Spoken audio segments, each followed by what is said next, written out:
Well, as you've just heard, the Biden administration spends an awful lot of time covering up actual crimes committed by their political allies and their relatives.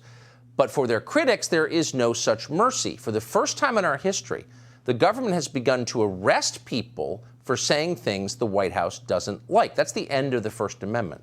Speech that's been protected for centuries in the United States is no longer protected. It's now a criminal act. We've told you about the grotesquely unconstitutional prosecution and then conviction of Douglas Mackey. The DOJ is trying to send Mackey to prison for a decade for making fun of Hillary Clinton's voters on Twitter. The media barely report the story. They don't seem to care at all. They seem to endorse it. No one in Congress has meaningfully pushed back against it. So this trend continues. The latest group of Americans to find their constitutionally protected opinions become felonies are, believe it or not, an organization of black nationalist left-wingers who oppose the war in Ukraine. The DOJ has just charged many in this group with seeking to, quote, sow discord, spread pro-Russia propaganda, and interfere in elections within the United States. Now, there's no evidence they interfered with any election. You're allowed to be pro-Russia. You're allowed to be pro-anything you want in the United States. Saying things the government doesn't like, having unfashionable opinions or opinions that are out of step with Joe Biden's opinions, that is not a crime. You can spread pro-Russia propaganda if you want to. You can spread anti-Russia propaganda if you want to. You can say whatever you want, but not anymore. According to the indictment, the criminals in question, quote, wrote articles that contained Russian propaganda and disinformation. Huh? They also gave speeches and posted videos that annoyed the State Department. Here's one of them. There's a discussion about Russian military border buildup on its border with Ukraine, and how this represents a terrible threat to Ukraine by Russians.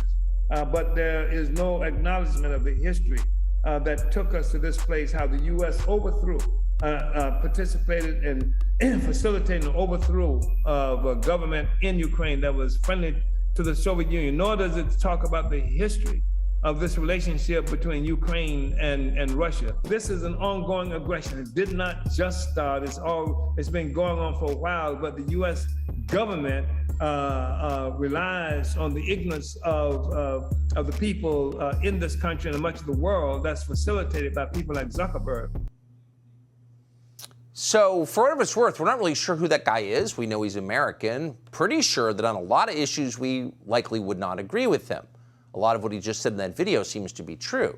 But even if it weren't true, even if he was wrong, it would still be constitutionally protected speech.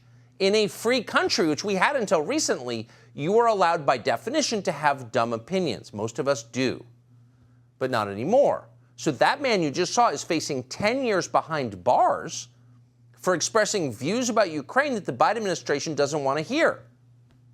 That's terrifying. Does no one else think that's terrifying? It is terrifying. And to that man's credit, whoever he is, he saw it coming. Here he is at a rally last month. They have declared that black people are so stupid that it takes Russians to tell us that we are oppressed. I have never known a moment of black freedom for my entire life. I have never read of a moment since the beginning of a colonial mode of production where black people have been free. And yet they're saying that we are agents of some foreign power because we say black people must be free. Okay, again, we're not defending that guy because we agree with all of his views. We probably don't. That is totally irrelevant. Whether you agree with what someone is saying has nothing to do with his right to say it. Americans are allowed to say what they think is true, period. If they take that right away, you are no longer a citizen, you are a slave. Subscribe to the Fox News YouTube channel to catch our nightly opens, stories that are changing the world and changing your life. From Tucker Carlson Tonight.